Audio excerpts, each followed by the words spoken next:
Isipin mong natutulog ka sa isang karton sa gilid ng kalsada, tapos kinabukasan, isang video machine ang iyong susi sa pagbabago ng iyong buhay. Mula sa wala hanggang sa maging hari ng events rental sa buong Maynila. Hayaan niyong ikwento ko kung paano nagsimula ang lahat. Ang pangalan ko ay Berting, at noong bata ako sa Tondo, Manila, ang pangarap ko lang ay makakain ng 3 beses sa isang araw. Lumaki ako sa isang barong-barong, ang bubong namin ay yero na butas-butas, at tuwing umuulan, mas basa pa kami sa loob kaysa sa labas. Nag-iisang anak ako at ang nanay ko, si Aling Nena, ay labandera. Ang tatay ko, si Mang Tonyo, na masukan sa construction pero madalas walang trabaho. Naranasan kong pumunta sa eskwela na walang baon at minsan gutom pa. Naaalala ko pa, nasa edad 15 ako at nakita ko ang video machine ng kapitbahay. Ang daming tao, ang ingay, ang saya. Pangarap kong magkaroon ng ganoon. Isang gabi, habang naglalakad ako pauwi, nakita ko ang isang sirang video machine sa tambakan ng basura. Ito na yata ang sign na may malapit ng magbago. At dito nagsimulang magbago ang lahat. Mag-comment ng kung na-inspire ka sa kwentong ito dahil mas gaganda pa ito. Kinabukasan, pinilit ko ang sarili kong buhatin ang video machine na yon. Ang bigat pero mas mabigat ang pangarap ko. Dinala ko sa bahay at kitang-kita ko ang gulat sa mukha ni Aling Nena. Berting, ano itong pinulot mo? Basura na iyan ah. Nay, hindi po ito basura. Ito po ang magpapayaman sa atin. Ayusin ko po ito, Nay. Magagamit pa ito. Naku, anak. Saan ka naman kukuha ng pambayad sa electrician? Wala nga tayong pambili ng bigas eh. Basta po, Nay. Kakayanin ko. May diskarte po ako.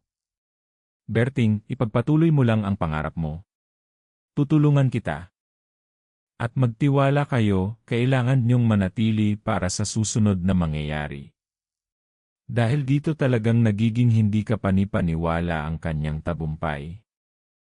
Ginawa ko ang lahat para maayos ang video machine.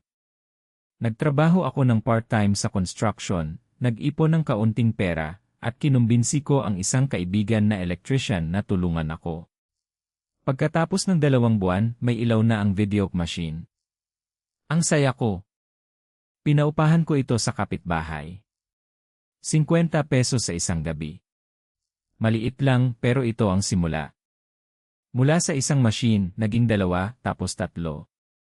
Nag-ipon ako at sa loob ng 1 taon, nakabili ako ng 5 video machine. Hindi na ako nagbebenta sa kalye at hindi na rin ako tulog sa karton. May sarili na kaming maliit na pwesto. Isang araw, nilapitan ako ng isang lalaki na mukhang mayaman. Siya si Mang Dante, isang event organizer. Berting, narinig ko ang tungkol sayo. Kailangan ko ng 3 video machine para sa isang birthday party sa Tondo. Kaya mo bang i-deliver at I-set up? Opo, Mang Dante. Kaya ko po. Kung maganda ang serbisyo mo, may bonus ka sa akin. At baka may mas malaking trabaho pa ako para sa'yo. Maraming salamat po, Mang Dante. Hindi po kayo magsisisi. Anak, ito na ang hinihintay mo. Huwag mong sayangin ang pagkakataong ito. Hindi po, Nay. Ginawa ko ang lahat ng makakaya ko. Nilinis ko ang machines, inayos ang mga kanta, at dinala ko mismo ang mga ito sa venue. Hindi ako nagpatulong para tipid. Pagkatapos ng event, binigyan ako ni Mang Dante ng doble sa singil ko. At hindi lang iyon, binigyan niya ako ng contact ng isang malaking kumpanya na naghahanap ng events rental services. Doon na nagsimula ang paglago ng Tondo Video King, na kalaunan ay naging Berting's Events Rental. Mula sa video machines, nagdagdag ako ng sound systems, lights, tables, at chairs. Ngayon, may sarili na akong warehouse, 20 video machines, 10 sound systems, at kumpletong events equipment para sa mga malalaking event. Nakapagpatayo ako ng maayos na bahay para sa magulang ko, at may sarili na rin akong sasakyan. Tinutulungan ko rin ang mga kabataang nangangailangan sa Tondo, tulad ng nangyari sa akin dati. Mula sa isang sirang video machine na pinulot sa tambakan, si Berting ay bumuo ng isang imperyo. Nagsimula siya sa wala, pero sa sipag, tiyaga, at pananampalataya, nagawa niyang baguhin ang kanyang buhay at ang buhay ng kanyang pamilya. Kaya, anong aral ang natutunan mo sa kwentong ito? Ay comment ang inyong mga saloobin.